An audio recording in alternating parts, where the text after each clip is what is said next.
आप देख रहे हैं टुडे न्यूज़ 24। दो विचारधाराओं की लड़ाई चल रही है। एक तरफ कांग्रेस पार्टी, दूसरी तरफ बीजेपी, आरएसएस। हम आपको आदिवासी कहते हैं, वो आपको वनवासी कहते हैं। सही? हम आपको आदिवासी कहते हैं, मोदी जी आपको वनवासी कहते हैं। आदिवासी शब्द का मतलब वो लोग जो इस धरती के, इस देश के पहले मालिक थे। आदिवासी शब्द का मतलब आदिवासियों को देश में जल, जंगल और जमीन का अधिकार मिलना चाहिए। क्यों मिलना चाहिए? क्योंकि वो हिंदुस्तान के पहले मालिक और निवासी थे। अब बीजेपी कहती है नहीं, आप लोग आदिवासी नहीं हो, आप लोग वनवासी हो। वनवासी का मतलब वो लोग जो जंगल में रहते हैं। वनवासी का मतलब जो जंगल में रहते हैं, उन्हें ना जमीन का हक है, ना जंगल का हक है, ना जल का हक है। उन्हें कोई अधिकार नहीं मिलने चाहिए। क्यों? क्योंकि वो तो जंगल में रहते हैं। तो ये फर्क है। आप सोचिए, बीजेपी के लोग आपको वनवासी कहते हैं कि आप जंगल में रहते हो। हिंदुस्तान का जंगल एक के बाद एक गायब हो रहा है। जंगल गायब हो जाएगा तो फिर वो आपसे कहेंगे आप वनवासी हो, आप जाके सड़कों पे भीख मांगिए, दूसरे लोगों के लिए काम कीजिए और आपको इस देश में कोई हक नहीं मिलने वाला है। तो ये लड़ाई हो रही है। हमारे लिए आप आदिवासी हो, हिंदुस्तान के पहले मालिक हो, और ये आपका इतिहास है, आपकी हिस्ट्री है। वनवासी शब्द जो है आपकी हिस्ट्री को मिटाने की कोशिश वाला शब्द है। आपके इतिहास को, आपकी भाषाएं को, आपके जीने के तरीके को खत्म करने का शब्द है। सीधी बात कहेंगे आपको कि भैया आप तो जंगल में रहते हो, आपको अधिकार कैसे मिलेंगे? जंगल में किसी को अधिकार थोड़ी मिलते हैं। तो यह फर्क है। अब चुनाव का समय है।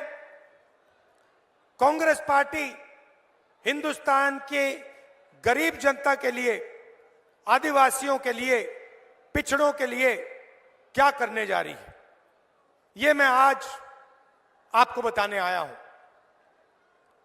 नरेंद्र मोदी जी ने 22-25 लोगों का 16 लाख करोड़ रुपया कर्जा माफ किया है। आम आदमी से आप कहो कि भैया 16 लाख रुपए कितना होता है, वो आपको बता नहीं पाएगा।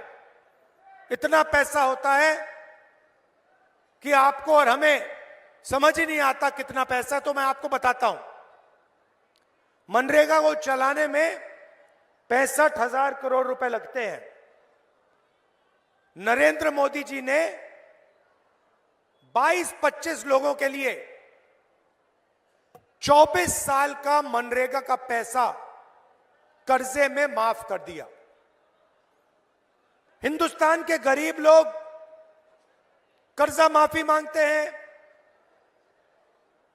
किसान कर्जा माफी मांगते हैं, स्टूडेंट्स बैंक का कर्जा माफ करने की बात करते हैं। नरेंद्र मोदी कहते हैं नहीं। मगर हिंदुस्तान के अरबपति जिनके पास सब कुछ है, उनके लिए नरेंद्र मोदी जी ने 24 साल का मनरेगा माफ किया। आज की हालत में आपको बताता हूं, हिंदुस्तान में 22 लोग ऐसे हैं जिनके पास उतना ही धन है जितना हिंदुस्तान के 70 करोड़ लोगों के पास है। एक तरफ 22 लोग अरबपति, प्राइवेट हवाई जहाज, और दूसरी तरफ 70 करोड़ लोग। जितना पैसा इनके पास उतना पैसा उनके पास। तो अगर नरेंद्र मोदी जी अरबपतियों को पैसा दे सकते हैं तो कांग्रेस पार्टी गरीबों को, किसानों को, आदिवासियों को, पिछड़ों को, दलितों को, गरीब जनरल कास्ट के लोगों को भी पैसा दे सकती है। तो सबसे क्रांतिकारी कदम, शायद दुनिया में पहली बार कोई भी पार्टी ऐसा कदम लेने जा रही है। महालक्ष्मी योजना हिंदुस्तान के हर गरीब परिवार में एक महिला को कांग्रेस पार्टी 1 साल में 1 लाख रुपए बैंक अकाउंट में डालने जा रही है। हर महीने आपके बैंक अकाउंट में, हर महीने आपके बैंक अकाउंट में हजारों रुपए आएगा। 1 साल में टोटल 1 लाख रुपए हर गरीब परिवार के बैंक अकाउंट में जाएगा, महिला के बैंक अकाउंट में जाएगा।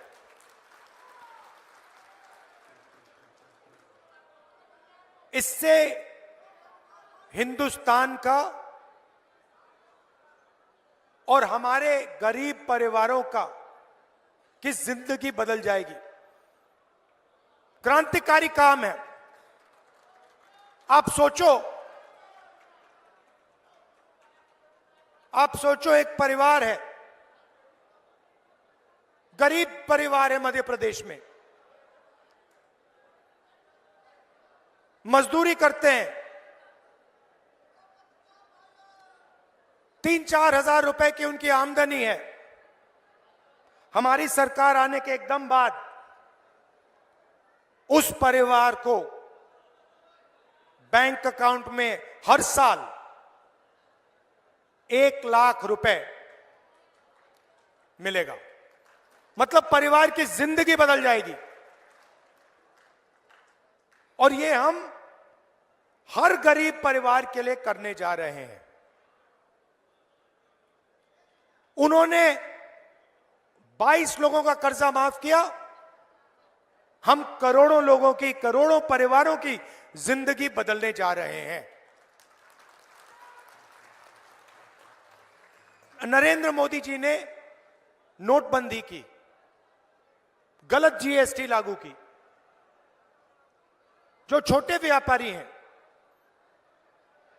छोटा बिजनेस चलाते हैं, छोटी फैक्ट्री चलाते हैं, मिडिल साइज फैक्ट्री चलाते हैं, जिसमें 15-20 लोग, 50 लोग, 100 लोग काम करते हैं, उन सब का नुकसान हुआ। जीएसटी ने, नोटबंदी ने उन सबको खत्म कर दिया। नतीजा क्या हुआ कि हिंदुस्तान के युवाओं को रोजगार नहीं मिल सकता। मोदी जी की सरकार ने मान लिया कि हां, हम रोजगार नहीं दे पा रहे हैं। क्यों नहीं दे पा रहे हो? क्योंकि आप पूरा का पूरा काम 20-25 लोगों के लिए कर रहे हो। जो रोजगार देने वाली रीढ़ की हड्डी है, स्मॉल और मीडियम बिजनेस वाले, छोटे व्यापारी, उनको तो आपने खत्म कर दिया। तो रोजगार कैसे मिलेगा? सवाल ही नहीं उठता। Narendra Modi ji make in India की बात करते हैं, और जहां भी देखो made in China, made in China, made in China. तो हमने अपने मैनिफेस्टो में युवाओं के लिए दो तीन वायदे किए हैं, ऐतिहासिक वायदे। सबसे पहले मैं आपको बताना चाहता हूं आज हिंदुस्तान की सरकार के पास 30 लाख सरकारी वैकेंसीज हैं, खाली पोस्ट पड़ी हुई है 30 लाख खाली। नरेंद्र मोदी जी और उनकी सरकार ये 30 लाख पोस्ट आपको नहीं देती, आपसे कॉन्ट्रैक्ट लेबर करवाती है, आपको कॉन्ट्रैक्ट से काम करवाते हैं और फिर आपको उठा के बाहर फेंक देते हैं, परमानेंट नौकरी आपको नहीं देते हैं। तो हमारा पहला कदम, ये जो 30 लाख नौकरियां हैं, सरकारी नौकरियां हैं, जैसे ही हमारी सरकार बनेगी ये नौकरियां हम आपके हवाले कर देंगे, आपको दे देंगे।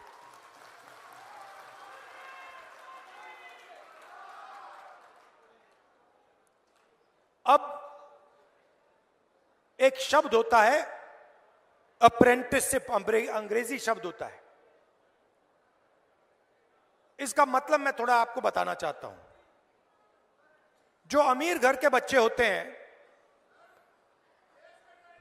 जो अमीर घर के बच्चे होते हैं, रोजगार पाने से पहले वो किसी बड़ी कंपनी में या सरकार में जाके अप्रेंटिसशिप करते हैं। भैया ठहर जाइए, डिस्टर्ब मत कीजिए।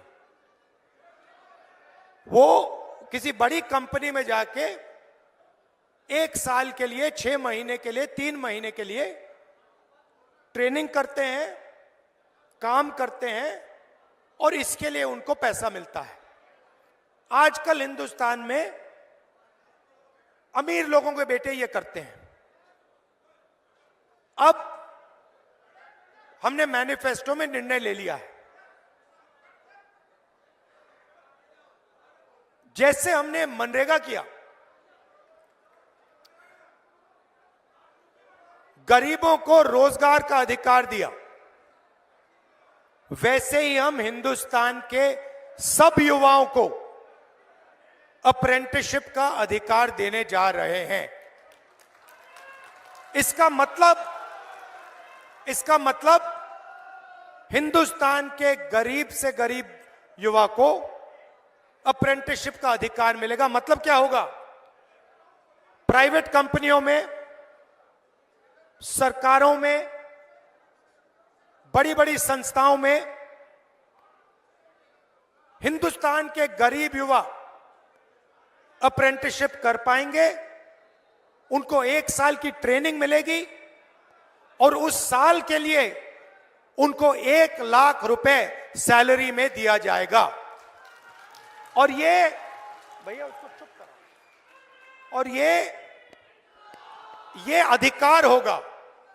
जैसे मनरेगा अधिकार है, वैसे ही ये अधिकार होगा। जब आप अप्रेंटिसशिप मांगोगे, दुनिया की कोई भी शक्ति आपको मना नहीं कर पाएगी। तो ये हम करने जा रहे हैं। जब मैं मध्य प्रदेश में यात्रा में निकला तो बहुत सारे युवाओं ने कहा कि देखिए, हम काम करते हैं, पढ़ाई करते हैं और एग्जाम से 1-2 दिन पहले पेपर लीक हो जाता है। बेईमानी से स्टूडेंट्स बेईमानी करके एग्जाम पास कर लेते हैं और जो ईमानदारी से काम करता है वो देखता रह जाता है। इसीलिए हम पेपर लीक के खिलाफ एक नया कानून लाएंगे। सख्त से सख्त कार्रवाई होगी और जो भी पेपर लीक करेगा उसके खिलाफ एकदम कार्रवाई होगी। और जो प्राइवेट, आजकल जो नई बात निकली है कि पेपर को प्राइवेट कंपनियां चेक कर रही हैं, इसको हम बंद कर देंगे। कोई भी प्राइवेट कंपनी पेपर को चेक नहीं कर पाएगी।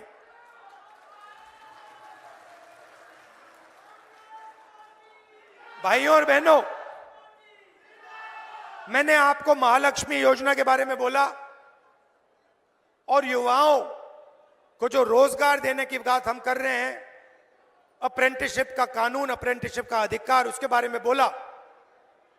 अब मैं आपको किसानों के बारे में बोलना चाहता हूं। नरेंद्र मोदी जी किसान विरोधी कानून लाए और देश के सारे किसान उस कानून के खिलाफ खड़े हो गए। पंजाब, हरियाणा, मध्य प्रदेश, कर्नाटक, महाराष्ट्र, हर प्रदेश के किसान खड़े हो गए, उन्होंने कानून को रद्द करवाया।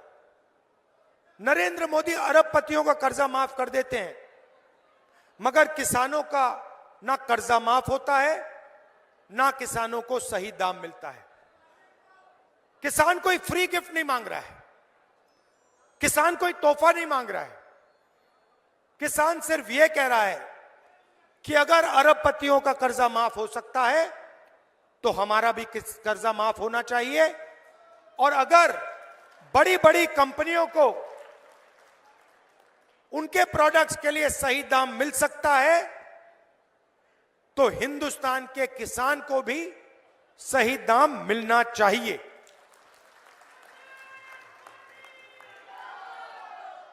तो हमने निर्णय लिया है कि जैसे ही हमारी सरकार आएगी, हिंदुस्तान के किसान का कर्जा माफ होगा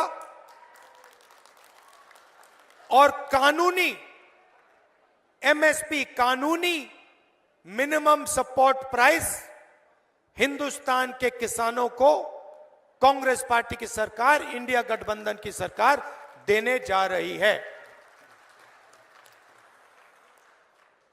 थोड़ा सा मैं आदिवासियों के बारे में बोलना चाहता हूं। आपके लिए कांग्रेस पार्टी क्या करने जा रही है। सबसे पहले जो भी आपकी जमीन की क्लेम्स हैं, फॉरेस्ट राइट एक्ट के मुताबिक जो भी जमीन पर आपका हक बनता है, उन सब क्लेम्स को हम 1 साल के अंदर सेटल करवा देंगे।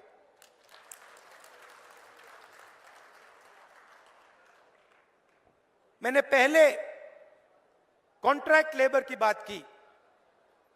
जब भी गरीब लोगों के रोजगार की बात होती है, चाहे वो आदिवासी हो, दलित हो, पिछड़े हो, जनरल कास्ट के गरीब लोग हों, तो उनको कॉन्ट्रैक्ट बेसिस पे रखा जाता है, उनको परमानेंट नहीं किया जाता। किसी प्राइवेट कंपनी में कोई मैनेजर रखा जाता है तो उसे परमानेंट जॉब दी जाती है, आईएएस अफसर को परमानेंट जॉब दी जाती है, मगर गरीब लोगों को कॉन्ट्रैक्ट बेसिस पे जॉब दी जाती है, ठेकेदारी से जॉब दी जाती है, और जब भी उसको हटाने की जरूरत होती है 1 मिनट में बिना कोई कॉम्पनसेशन उसको उठा के बाहर फेंक देते हैं। यह जो ठेकेदारी प्रथा है, इसको कांग्रेस पार्टी की सरकार खत्म करने जा रही है। सरकार में और पब्लिक सेक्टर यूनिट्स में ठेकेदारी प्रथा हम बंद करेंगे, और जिसको भी नौकरी मिलेगी वो परमानेंट नौकरी होगी, वो सरकारी नौकरी होगी, और वो किसी ठेकेदार के थ्रू नौकरी नहीं होगी। इससे आदिवासियों को, दलितों को, पिछड़ों को, गरीब जनरल कास्ट के लोगों को फायदा होने जा रहा है। एससी, एसटी और ओबीसी की जो स्कॉलरशिप्स हैं, उनको हम दुगना करने जा रहे हैं। और शायद सबसे बड़ा काम, जहां भी आदिवासियों की 50% से ज्यादा आबादी है, वहां पे हम 6 शेड्यूल को लागू करने जा रहे हैं। अब बीजेपी के लोग गलत बात फैला रहे हैं, कह रहे हैं कि 6 शेड्यूल के माध्यम से बाकी लोगों को नुकसान होगा। यह बिल्कुल गलत है। 6 शेड्यूल का मतलब कि डिस्ट्रिक्ट कलेक्टर नहीं चलाएगा, लोकल लेवल पे कमेटी चलाएगी। उस कमेटी में आदिवासी होंगे, ओबीसी होंगे, दलित होंगे, जनरल कास्ट के लोग होंगे। तो ओबीसी को, दलित को नुकसान नहीं होगा, किसी को नुकसान नहीं होगा। सिर्फ यह बात होगी कि आपका जो लोकल एरिया है, आप लोग उसको लोकली चलाओगे, पंचायत के लेवल से चलाओगे, वार्ड के लेवल से चलाओगे, और ऊपर से दिल्ली से या डिस्ट्रिक्ट कलेक्टर के ऑफिस से वो नहीं चलाया जाएगा। ये फर्क है। और इससे सिर्फ आदिवासियों को नहीं फायदा होगा, हर वर्ग को फायदा होगा। तो ये हम उन डिस्ट्रिक्ट्स में करने जा रहे हैं जहां भी आदिवासियों की आबादी 50% से ज्यादा है, और इससे ना किसी ओबीसी का नुकसान होगा, ना किसी गरीब जनरल कास्ट का नुकसान होगा। इससे सिर्फ यह फर्क पड़ेगा कि डिस्ट्रिक्ट कलेक्टर नहीं चलाएगा, लोकल एरिया से ये आपका पूरा का पूरा काम किया जाएगा। तो आपको डिस्ट्रिक्ट कलेक्टर के पास नहीं जाना पड़ेगा, आप गांव से, छोटे छोटे कस्बों से ही अपनी सरकार को चलाओगे। यह फर्क है।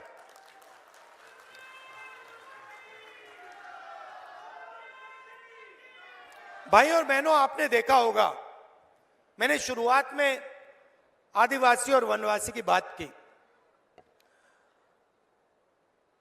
आपने देखा होगा बीजेपी ने एक वीडियो वायरल किया, उसमें उनका एक कार्यकर्ता एक आदिवासी युवा पर, हिंदुस्तान के भविष्य पर पेशाब कर रहा था। आपने देखा होगा, देखा? पूरे हिंदुस्तान में उन्होंने ये वीडियो फैलाया। पहले पेशाब करते हैं और फिर पूरे हिंदुस्तान में बीजेपी के लोगों ने इस वीडियो को फैलाया, आपका अपमान किया। यह फर्क है आप में, हम में और उनमें। हम आपको अपना हक देने की बात करते हैं, आपके युवाओं को स्कूल, कॉलेज, यूनिवर्सिटी में डालने की बात करते हैं, आपको सरकारों में शामिल करने की बात करते हैं, और उनके कार्यकर्ता आपके बच्चों पर पेशाब करते हैं। तो यही फर्क है। अब आखिरी बात, सबसे बड़ी बात, देश में 8% आदिवासी हैं, 8% आदिवासी हैं, 50% तकरीबन पिछड़े वर्ग के लोग हैं, 15% दलित हैं। आप हिंदुस्तान की सबसे बड़ी कंपनियों की लिस्ट निकालो, 200 सबसे बड़ी कंपनियों की लिस्ट निकालो, उनके मालिकों के नाम की लिस्ट निकालो। इन कंपनियों में आपको एक आदिवासी नहीं मिलेगा, एक दलित नहीं मिलेगा, एक पिछड़ा नहीं मिलेगा।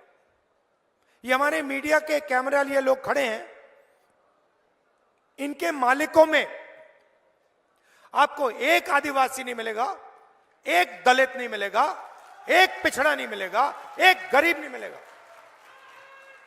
इसीलिए ये आपकी बात नहीं करते, इसीलिए कभी भी ये किसानों की बात नहीं करेंगे, मजदूरों की बात नहीं करेंगे, कॉन्ट्रैक्ट लेबर की बात नहीं करेंगे।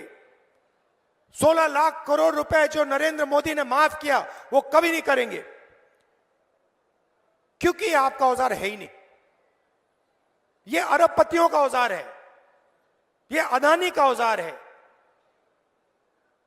ये आपका नहीं। तो हिंदुस्तान की संस्थाओं में अगर आप देखें, हिंदुस्तान के प्राइवेट अस्पतालों को देखिए, प्राइवेट कॉलेज, प्राइवेट यूनिवर्सिटी को देखिए, बड़ी बड़ी कंपनियों को देखिए, आपको उनमें ना एक आदिवासी मिलेगा, ना एक पिछड़ा मिलेगा, ना एक दलित मिलेगा, गरीब कास्ट, गरीब जनरल कास्ट का भी नहीं मिलेगा। हिंदुस्तान की सरकार 90 लोग चलाते हैं, आईएएस अफसर हैं, दिल्ली में बैठते हैं, पूरा बजट वो बांटते हैं। सेना को कितना पैसा मिलेगा, सड़क के लिए कितना जाएगा, स्वास्थ्य में कितना जाएगा, सड़क बनाने में कितना जाएगा, रेलवेज को कितना मिलेगा, 90 अफसर सारे के सारे निर्णय लेते हैं। नरेंद्र मोदी जी कहते हैं कि ओबीसी सरकार चला रहा हूं। नरेंद्र मोदी जी कहते हैं कि आदिवासियों की रक्षा करता हूं। भाइयों और बहनों, 90 में से एक अफसर आदिवासी है। 90 में से एक। आपकी आबादी 8%, और वो जो एक अफसर है उसको कोने में बैठा रखा है, उसको कोई जिम्मेदारी नहीं देते। बात समझनी है तो मैं बताता हूं। अगर हिंदुस्तान की सरकार 100 रुपए खर्च करती है तो आदिवासी अफसर 10 पैसे का निर्णय लेता है। पिछड़े अफसर 100 रुपए में से 5 रुपए का निर्णय लेते हैं। दलित अफसर 100 रुपए में से 1 रुपए का निर्णय लेते हैं। 50% आबादी, 5% हिस्सेदारी। दलितों की 15% आबादी, 100 रुपए में से 1 रुपया, और आदिवासियों की 8% आबादी और 100 रुपए में से 10 पैसे। 10 पैसे आज के टाइम में 100 रुपए में से 10 पैसे आपके। तो यह बदलना है। कैसे बदलेगा? जाति जनगणना। दूध का दूध, पानी का पानी, उसके बाद इकोनॉमिक सर्वे, धन का सर्वे। हिंदुस्तान में कितना धन है, किसके पास है, किसके हाथों में है। आदिवासियों के हाथों में कितना, दलितों के हाथों में कितना, पिछड़ों के हाथों में कितना, गरीब जनरल कास्ट के हाथों में कितना। यह करना है। जैसे चोट लगती है, आप अस्पताल जाते हो, डॉक्टर कहता है भैया एक्सरे कराओ। मैं यही कह रहा हूं, हिंदुस्तान में करोड़ों लोगों को चोट लग रही है। मैं ये कह रहा हूं कि भैया एक्सरे करा दो, पता लगा दो कि धन किसके हाथ में है, अदानी के पास कितना, कौन सी संस्थाएं किसके हाथ में है, दलितों के पास क्या है, आदिवासियों के पास क्या है, पिछड़ों के पास क्या है। अब इसमें गलती क्या है? तो नरेंद्र मोदी जी इससे डर क्यों रहे? क्योंकि वो नहीं चाहते कि दलितों को, आदिवासियों को, पिछड़ों को, गरीब जनरल कास्ट के लोगों को उनका हक मिले। ये नहीं चाहते कि सच्चाई हिंदुस्तान के 90% लोगों के सामने आ जाए कि इन संस्थाओं में आपका तो कोई है ही नहीं, इन बड़ी बड़ी कंपनियों में आपका कोई है ही नहीं, और जो पहले आपके पास था, जिसको हम पब्लिक सेक्टर कहते थे, जहां आपको परमानेंट जॉब मिलता था, उसको एक के बाद एक, एक के बाद एक, एक के बाद एक प्राइवेटाइज कर रहे हैं। सारे के सारे पीएचयू अदानी जी को पकड़ाते जा रहे हैं। पहले गरीब लोग सेना में जाते थे, पेंशन मिलती थी, शहीद का दर्ज मिलता था, कैंटीन मिलती थी। अब इन्होंने कहा नहीं भैया, अब तो हम अग्निवीर बना रहे हैं। 4 युवाओं को लेंगे, 6 महीने की ट्रेनिंग देंगे, वो चाइना वाला सैनिक 5 साल की ट्रेनिंग ले आएगा, नतीजा आप समझ जाओ। और फिर जब हमारा लड़का शहीद होगा, उससे कहेंगे भैया आपको शहीद का दर्जा नहीं मिलेगा, आप तो अग्निवीर हो। ना उसको कैंटीन मिलेगी अग्निवीर को, ना उसे पेंशन मिलेगी, मगर जिसके साथ वो लड़ेगा उसके सामने वो कहेगा भैया तुम्हें तो पेंशन नहीं मिलती, तुम्हें तो कैंटीन नहीं मिलती, तुम्हें तो शहीद का दर्जा नहीं मिलेगा। मुझे तो कैंटीन भी मिल रही है, मुझे पेंशन भी मिलेगी, मुझे शहीद का दर्जा भी मिलेगा। तो मैं आपको साफ बता दे रहा हूं, जैसे ही हमारी सरकार आएगी, ये अग्निवीर योजना है, इसको हम रद्द कर देंगे, खत्म कर देंगे, उड़ा देंगे इसको। और मजे की बात सुनिए, ये अग्निवीर योजना आर्मी को भी अच्छी नहीं लगती। ये अगर आप सेना से पूछें कि आप अग्निवीर को चाहते हो, सेना ही आपको कहेगी नहीं हमें नहीं चाहिए, इससे हमारा नुकसान हो रहा है, इससे देश का नुकसान हो रहा है। अग्निवीर योजना प्राइम मिनिस्टर ने बनवाई है, प्राइम मिनिस्टर ऑफिस से निर्णय लिया गया है कि अग्निवीर योजना होनी चाहिए। सेना इसके खिलाफ है। अगर सेना चाहती तो मैं स्टेज से कभी नहीं कहता कि हम अग्निवीर को रद्द कर देंगे। सेना चाहती है कि अग्निवीर रद्द हो और इसीलिए हम अग्निवीर को रद्द करने जा रहे हैं। आप सबका दिल से बहुत बहुत धन्यवाद। नमस्कार, जय हिंद।